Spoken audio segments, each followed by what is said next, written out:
So, before we get into continuing the playthrough, there was a comment over on Board Game Geek. Something a little off from, well, I'm playing by the wrong rules as far as I can tell, according to this comment.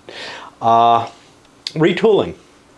When you move production capacity to a higher value train, the way the rules are actually worded, I just decided to add some differences there accidentally. When purchasing new production capacity, the player must pay the production cost to the bank. He then takes... Okay. When shifting production technologies, the player simply transfers the production unit counters from one locomotive card to another. In addition, he pays the difference.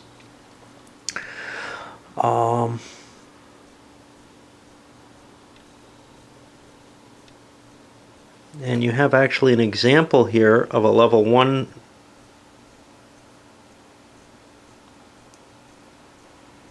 of a level 2 train moving to a level 3 train, I think? I don't know. I can't really see that very well. One production unit counter is moved to the 3rd generation freight locomotive card. That looks like it's coming from a 4th generation card, though, which is weird. So the picture is a little different, but so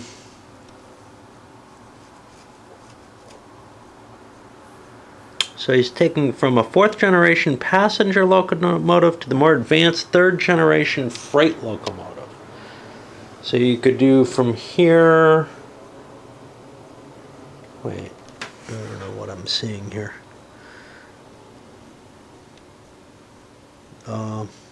This picture doesn't seem to represent that, but obviously you can cross color barriers.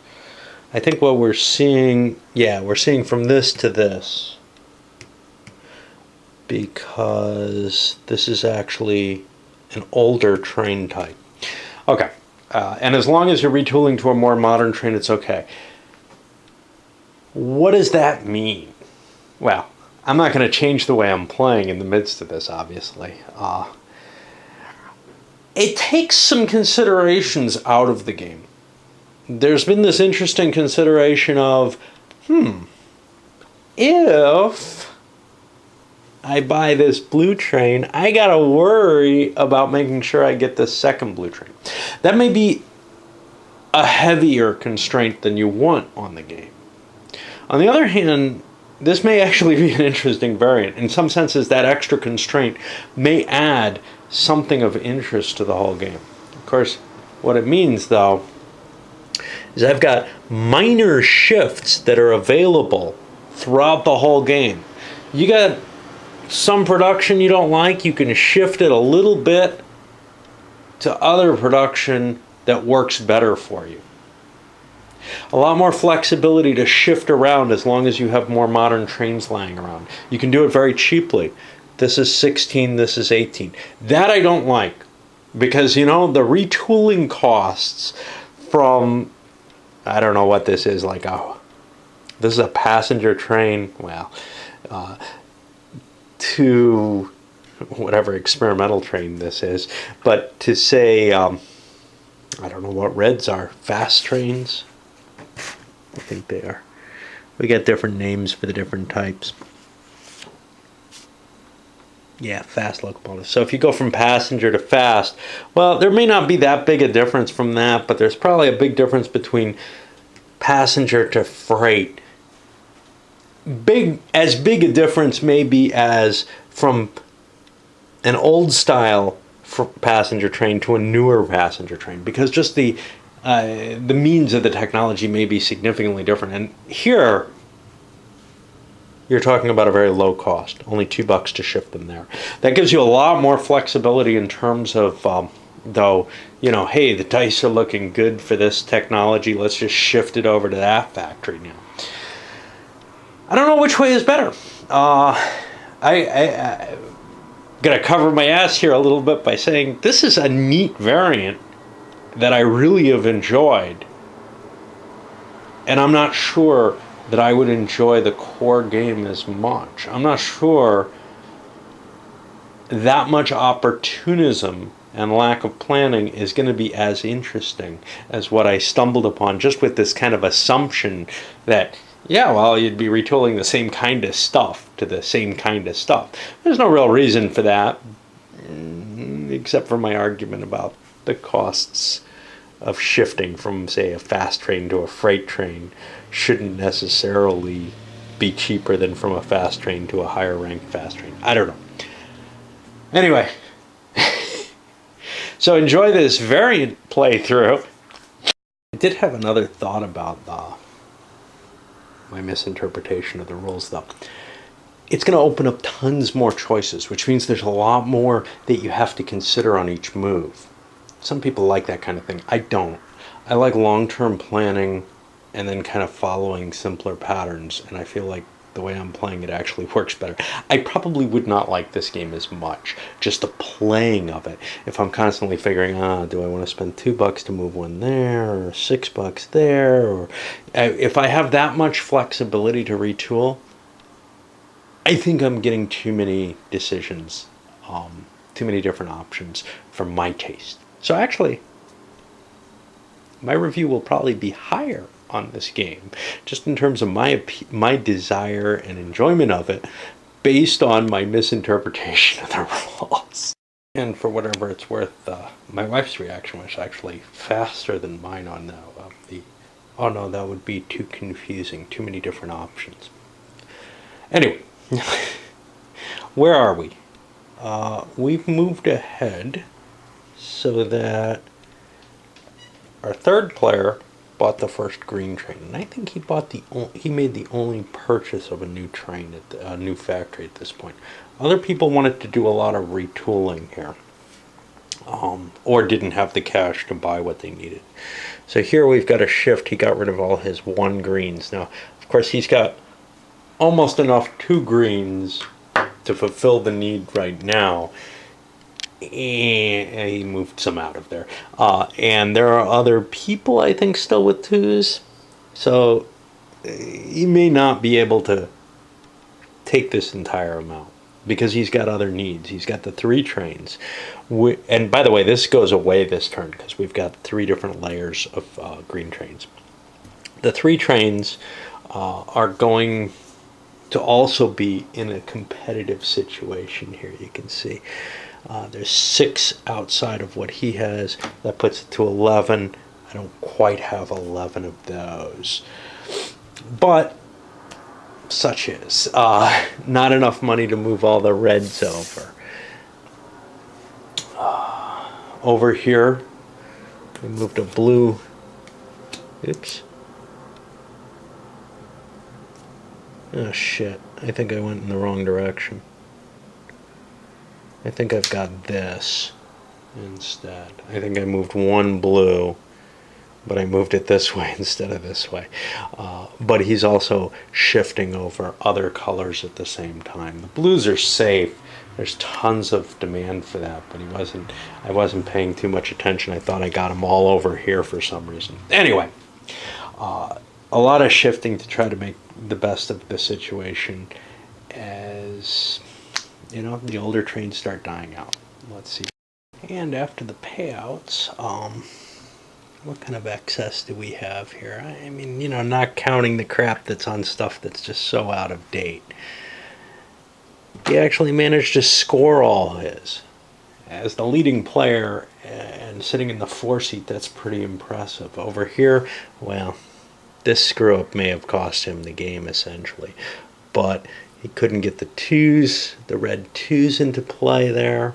Just didn't have the jump on there that someone else had. This guy did. This guy also didn't get his red 2s into play. The yellow 2s had too much production to get them all, or too much production to get all of them sold. You see the green 3s all went over. Somebody must be sitting on extra. We got a little bit there, not a lot of extra capacity. Obviously the later ones are in pretty good shape in terms of nobody's filled those up, filled the demands yet. So I don't know what kind of money we're gonna see here. Over here,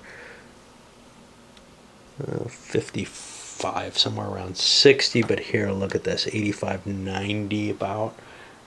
Big money coming in there. And, you know, the failure to move these and then some of the other degeneration that's going on is really costing him a lot. So he's going to fall back in position, whereas this guy is back in the lead clearly with that big sell-off, able to beat everyone out with the colors. So we'll do the taxes and then generate the new tax. So the dice situation is different from what we've seen before because we've got 3 generations of the green trains in play, and we haven't seen that before. So the first thing that happens is this is obsolete. Bang. Now we go to the middle generation. We add dice up to the customer base. So that's going to go to 4 dice. And over here we'll just get 1 additional die. And then we'll roll those up. The rest are going to work as normal with these decreasing and then increasing over here. You can see our setup for the new turn. These just die. They're not going to come out. Where we have very limited ability to demand for those suckers. And everything else looks pretty rich, actually. Well, these kind of went down too. That's a bad roll. And this is sort of their last hurrah. Now they start losing dice off of it. In terms of positioning, well, this guy's obviously in last. His competitor here, who kind of screwed his own pooch, is going to be going second to last as well. In terms of the people going early, well, this guy's just so screwed. He's got a shot to sell this or a pile of these, but that's all he's, you know, likely to get. So if he doesn't sell the yellows, he's going to get shafted here. He's not going to be able, this guy's going to be able to sell 4 of these. That means there's only 6 left, so he's down 1 there. But if he doesn't sell this, he's down the 1 that he could sell. Of course, this is worth more, so he'll end up going first with that. Assuming nothing new is going to be arising. I think one thing, though, is that my impression that the game is kind of maybe tough to catch up on. That may have a lot to do with this channeling of the train so that you can't retool into other colors. That may make it tougher to actually catch up in it. Like I said, I've heard that that's a common misconception that it is possible to catch up. I'm not so sure about that. I'm not talking about the money.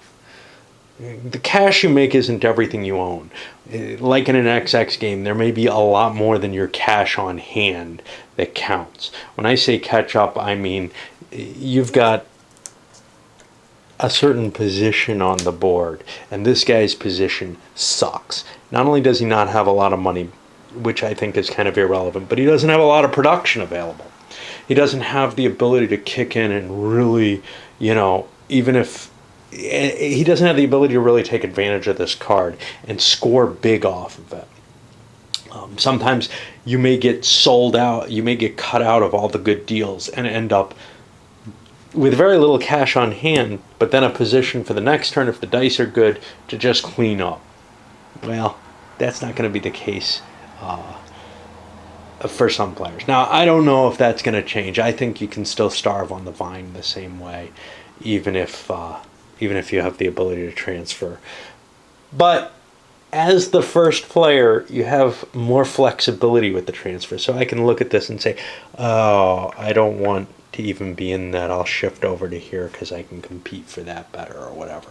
So I think it may actually hinder the ability to catch up a little bit. All right, on to the next round. And I'm wondering if I need to try this after I finish this one again with the real roll. Just to give an example why it's impossible to catch up because of the rolls that I'm playing with. Let's look at this guy. He's got 35, 39 bucks. He could buy this train. Now this train's an iffy proposition because of that. But assuming we hadn't pushed so far, which we might not have if not playing for these rolls where people want to get the next to their color out. assuming that he could buy this, he could shift production over to this, which might be an effective move.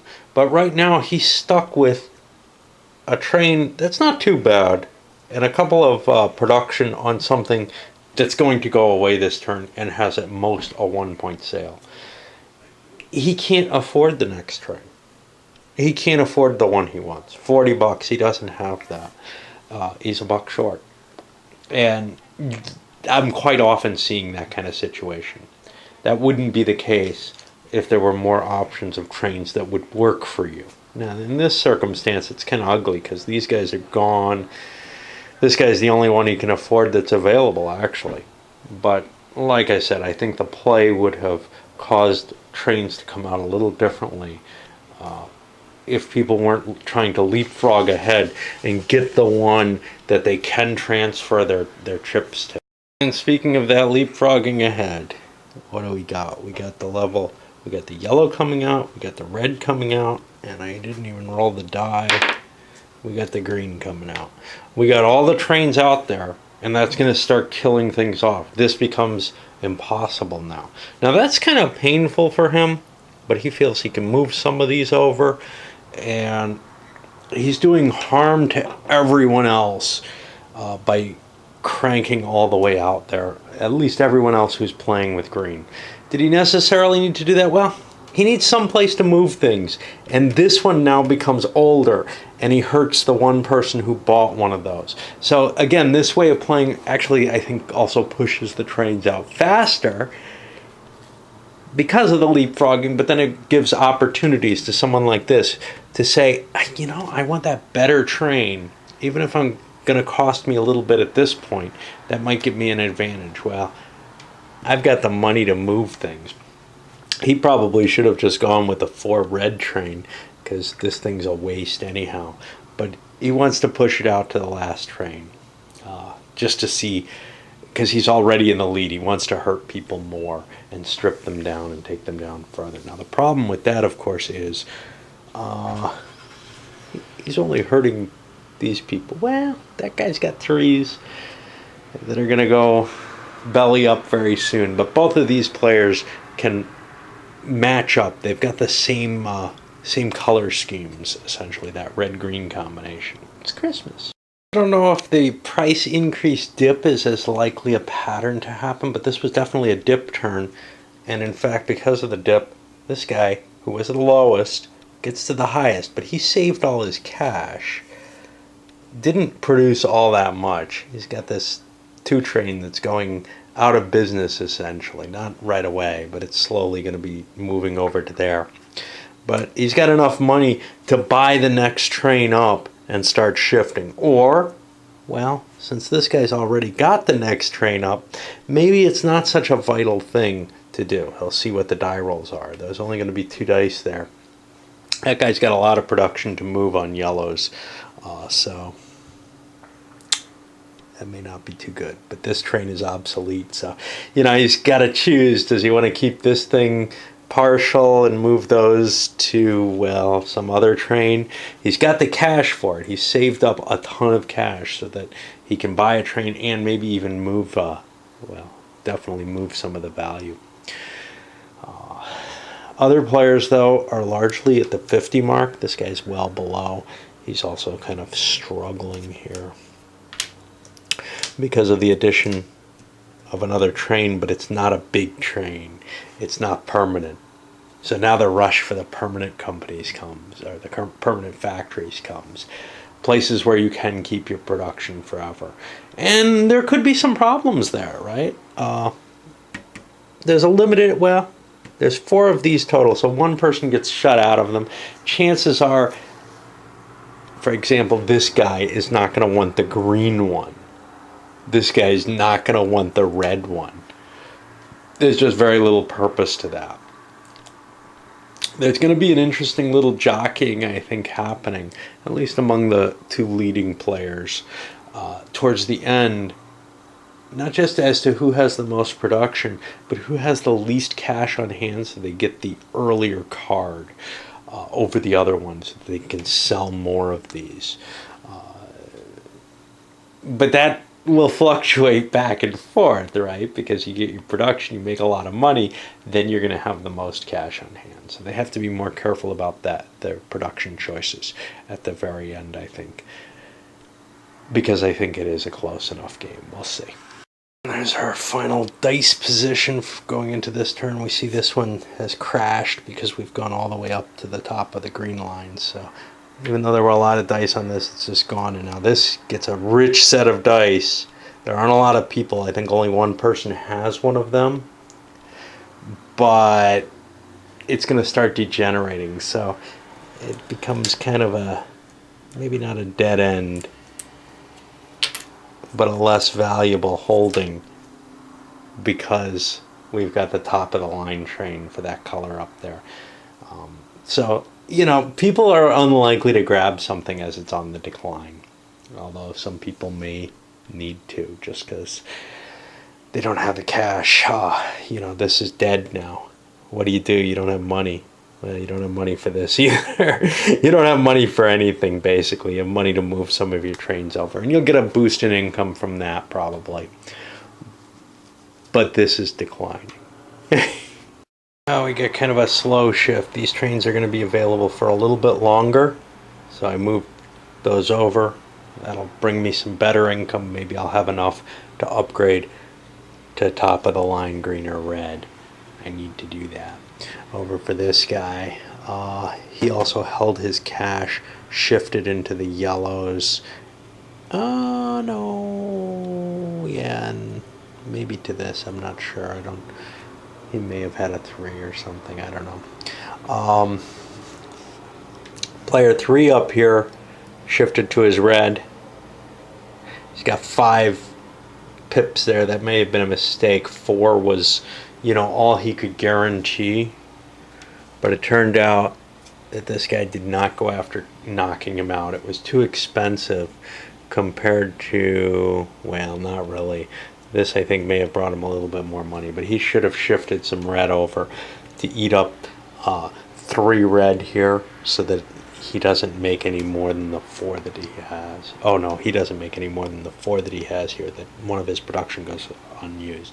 That was kind of a mistake. I think this guy's still got the lead, but he should be shooting at his main competitor, the one person who has a chance of catching him at this point, I think. All right, let's sell some trains. It's something of a big money turn, of course. 85 here. A little bit more here, over here in the same range. But this guy didn't buy a big train. Now, did this guy? No, he didn't either. He bought his big train last turn. He did some movement of production capability. So we may be fighting over second between those two, whereas this guy, I think, having bought another big train and still maintained good production, moving some production capabilities over into his final train set here. He's gotten himself into a kind of sweet position. This guy obviously is just so far out of it. He's running a non-permanent train, doesn't have enough money to buy. Well, he could buy this one, but he doesn't have enough money to buy the real permanents up there, and he's going to see his capability to sell just keep decreasing and decreasing. He needs to get either a red or a yellow permanent, and he's not able to do it. Well, big die rolls, lots and lots of productive capability, and that should help people who are catching up, definitely, because they can push this out a little bit longer and this out a little bit longer than it currently is, but it's not a lasting proposition. Oh well. Order-wise, obviously, this guy's in first. This guy sleazed in $1 less than him. I wasn't clever. I didn't try to count to that. You know, I don't like that level of counting, and trying to do that in a game is just going to cause me a headache. And that's my worry if I've got the gradations all the way down the board, is that, man, this game just becomes a headache if that's the case. Whereas my decisions are limited in this variant that I'm playing, but that limiting of the decisions, I think, makes it very possible to run away with the game or to lose badly. Just like in an XX game, you can screw up badly and you will not recover. And I feel like that's the situation that's happened here, is that a couple of the players have fallen behind so badly that they're just, it's not just a matter of, geez, how, it's going to be tough to catch up or something. No, it's, you're fighting over who's going to be in the basement, and it may even be pretty clear that one person gets that honor straight up at this point. And I would say the ranking is pretty much determined. We got first place, fourth, and fifth. I'd say those are determined. This guy might be able to get second because he's doing well right now. Will he be able to keep it? Well, he doesn't have the permanent shoes, so he's got at least one more big spend on...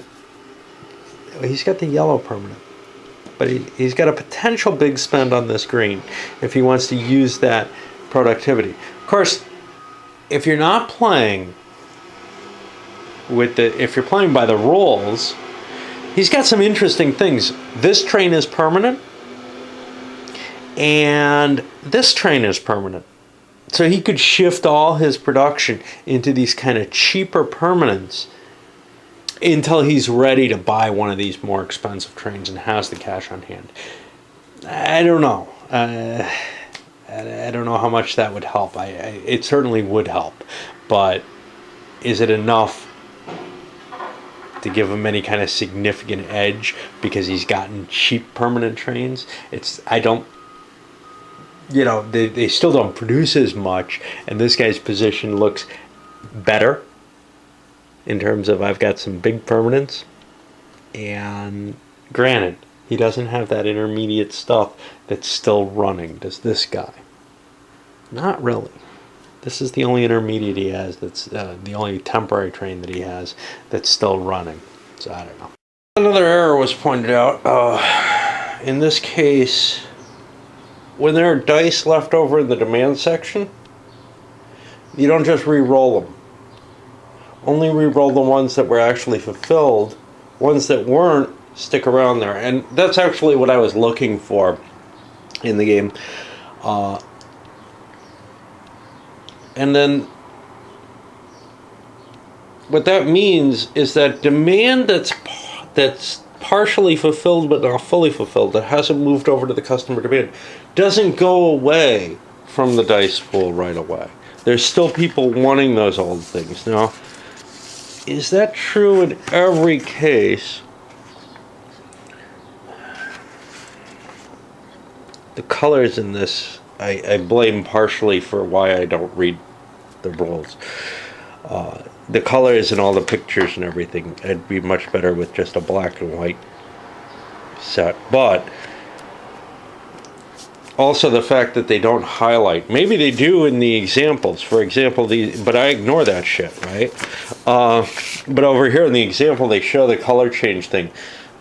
But I need kind of a note stepping out saying, this is what you can do. However, I should have certainly caught the one. Okay, so if there's 3 generations, all dice from both existing and custom orders come off the earliest one. Okay. Again, we're not going to change the rules in mid-play. And to tell you the truth, I'm not really sure I'd like the base game. I like that aspect. I like that aspect because it gives you some control over the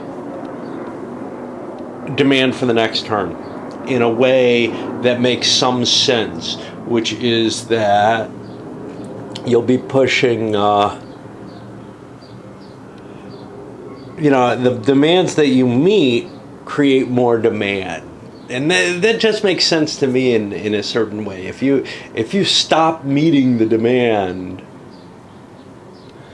people sometimes get bored with things, even though there's the supply and demand idea. These are not necessarily, well, these are a business need, not not a fad. So I don't know. It might not make as much sense. We'll see. So where the hell am I? All right, we're running towards the end, but not so much in money, but in terms of the number of trains that are out there. So let's see what we get. And I don't know whether or not I'm going to play this again or even bother reviewing it. Although I was having a great old time until people pointed out that I got the rules wrong. And then I realized, geez, I'm not sure I'd like the game with the rules the way they are. Okay. We've got to start making decisions on new train purchases. Not a lot of money. Okay, so nobody bought new engine factories, but they did buy, mainly spending their money to move a lot of production. You're seeing some of these older train companies just being wiped out.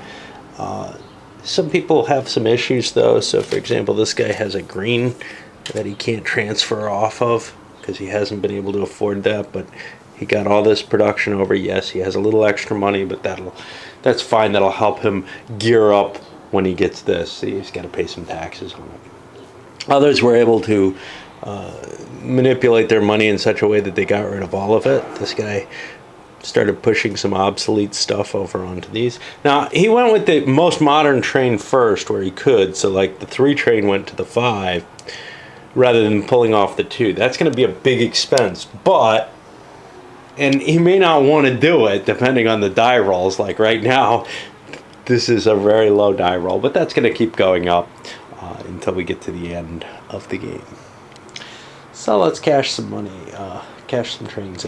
Okay, a little bit of competition going on around the level 3 trains. This guy got closed out from them while he didn't get all his out. In part that's because he moved his 2s down. I didn't realize the 2s were closed when I did that. But this guy was, or were not closed, but this guy was able to sell a couple of his. We got people hitting the $100 mark here. And beyond that, it looks like a little under 100. I mean, these guys are well above 100, this guy especially. Now, the reason this guy's got a pile of cash is he saved some, I believe. And, well, this guy's, you know, got steady. I think this isn't permanent. Steady trainage other than that one, which you may want to upgrade to be able to move the production off of it. I just wanted to go into if we were playing by the correct rules here now. Because this didn't get moved, and this is a second train, an older train, this would stay here and not get re-rolled and not get destroyed. Now, the way I play it, it goes away. It's the end of the period for that game. And, you know, honestly, I like both. I can make an argument one way or the other. It's like with where the money goes when the treasury notes are in the bank in an XX game. The other thing is, say, these guys didn't get fully used. We didn't meet the demand, so that's still out there, and there is not new demand being created because we're just not selling enough. And I really do like that, the way that flows with the demand, because the more you're able to sell of something, the more the snowballing of kind of the idea that that's still a good thing, even if you don't, or that is becoming a good thing, even if you don't need the, even if you're not talking about advertising and such. The only iffy thing I have here is whether or not that means that this may not be enough dice for the game if train factories come out very quickly. I'm not sure about that. You can see I'm almost at the limit as it is. Mathematically, I think the limit can be broken. And given that, and given that these would be disappearing at a slower rate, I think we would have gone over the limit of dice in this game. All right. Well, I'll perform the taxation and the maintenance tax. Last turn was a turn of wealth.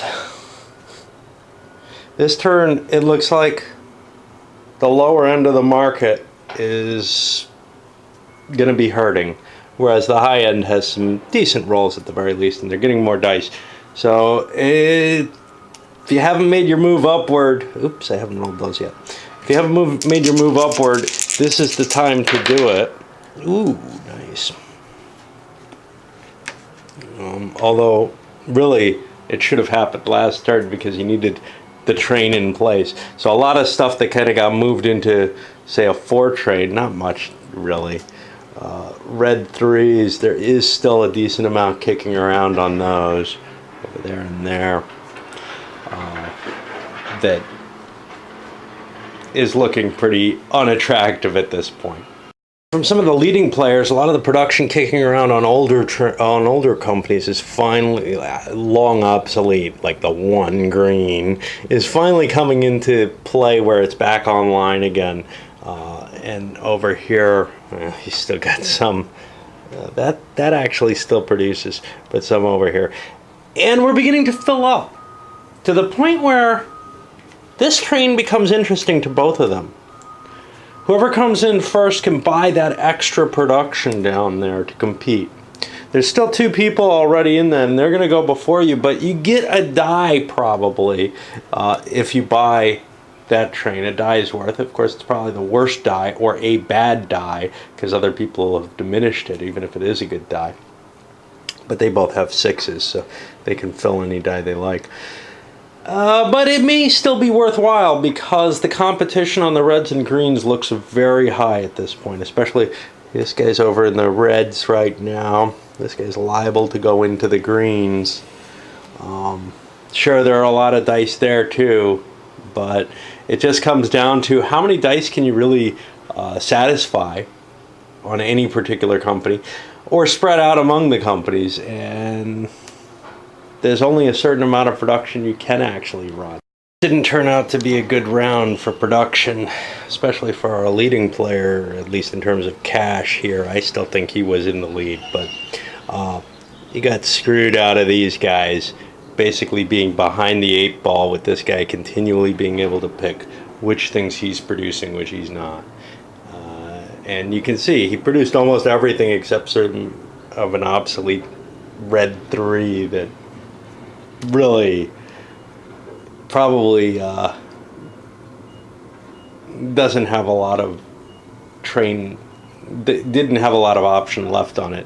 If a somewhat more decent roll, and he would have gotten a production on that.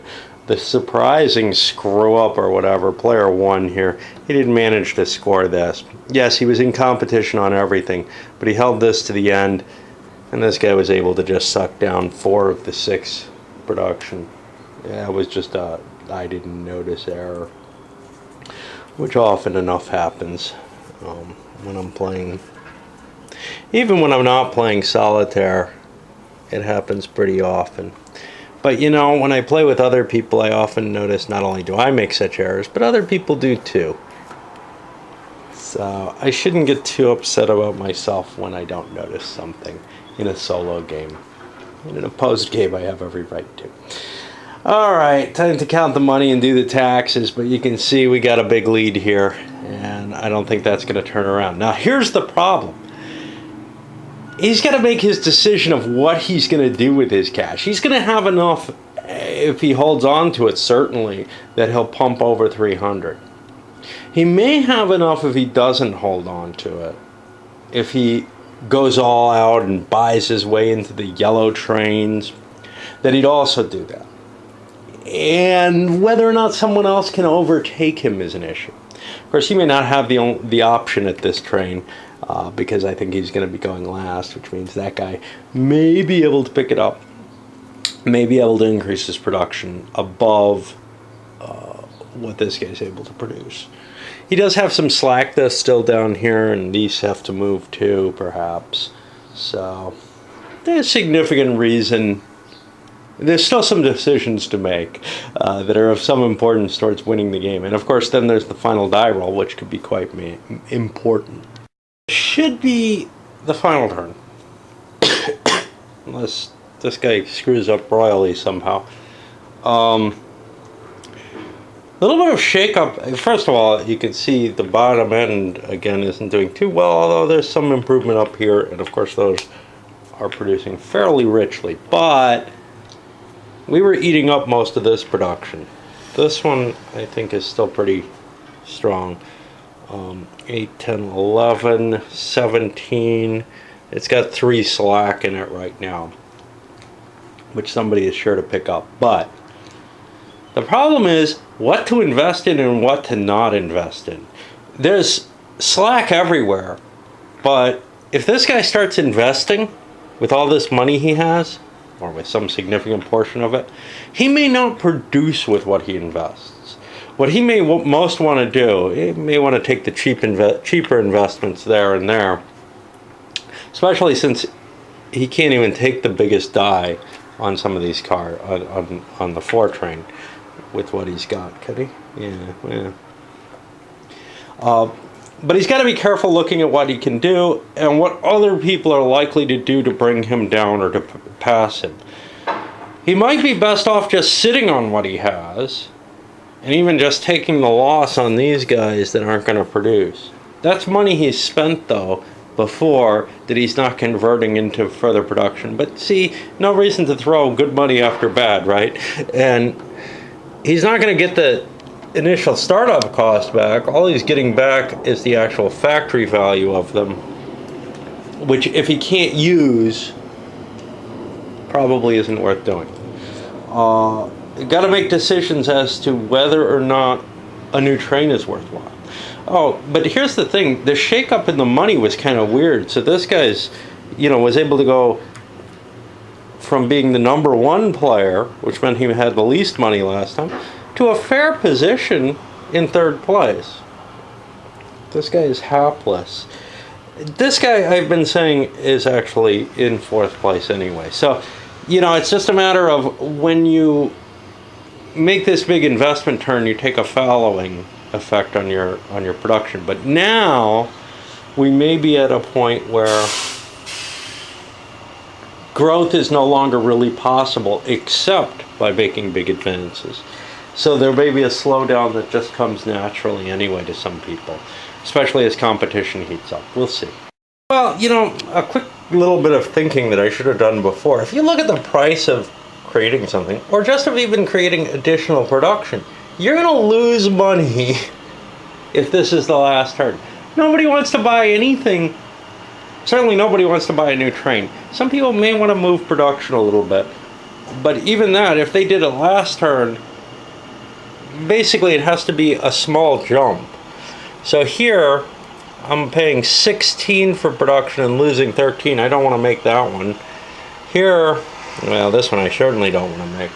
So I'll look to see if there are any opportunities, but it looked pretty, not only is the market tight, but there's no gain, no chance of making a gain in income if the game is over this time. And not surprisingly, nobody was able to break the 300 except this guy. Now he's got 300, 415, which means he owes 41 bucks, but he's still well above the 300. Our only other options here, 235, 236. I'm not going to collect the taxes because taxes are going to keep things relatively the same unless somebody's within a few bucks of each other, in which case it might cause a tie. 236. This game's actually more likely to come into a tie because of the taxes. 175, 210, 196, 275, 294. So yeah, it was pretty much a clear runaway, and there is a certain jumbling aspect to the position cards, and especially at the very end of the game, I think it's very important at that point to try to get a lower number without losing too much ground. So if you're going late in the turn, you may not want to sell all your goods. I think that's pretty clear in this case because then you can turn them around. I don't know whether or not to do a review on this variant. The problem is I'm really not tempted to play the actual game. For a few reasons. One is I don't really like the idea of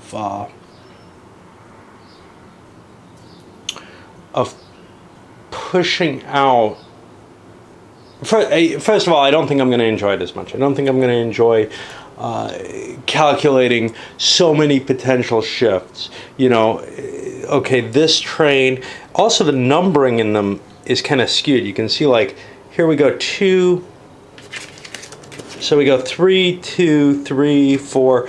I'm not sure how I'd handle even just positioning my trains to realize what I can move to where easily. Now, it's not too hard. You got the numbers up here, I guess.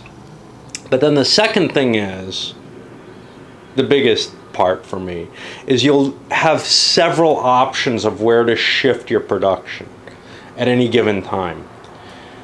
Usually, there was a factor that I like in a game, which is make a big choice and then you're kind of stuck with it. So you make a big choice as to color, you make a big choice as to when you're going to upgrade, whether or not you're going to skip an upgrade or something like that, and you're kind of stuck with that. And a lot of the rest of the decisions that you have to make are really trivial. I like a few big decisions and a lot of fairly trivial ones. That's what I like about XX, and that's what I was seeing with this. On the other hand, I have the feeling that the turns on this, under the rules as written, are going to be tons and tons of important game-affecting smaller decisions that they're the only thing that's going to drive your decisions in a lot of these cases is looking at what everyone else has, projecting what they're going to do in each of their elements. This becomes a nightmare for me if you do that. And, you know, I don't want to spoil this game because I've had fun with this. However, you know, what point to reviewing my variant that I stumbled on? Well, I can think of some things that I can say about it, and I'm going to do this as a rapid review. Well, nah, I'll come back with a video review of it. But just of the variant, because there are some things that I really, really like about what this does as a variant.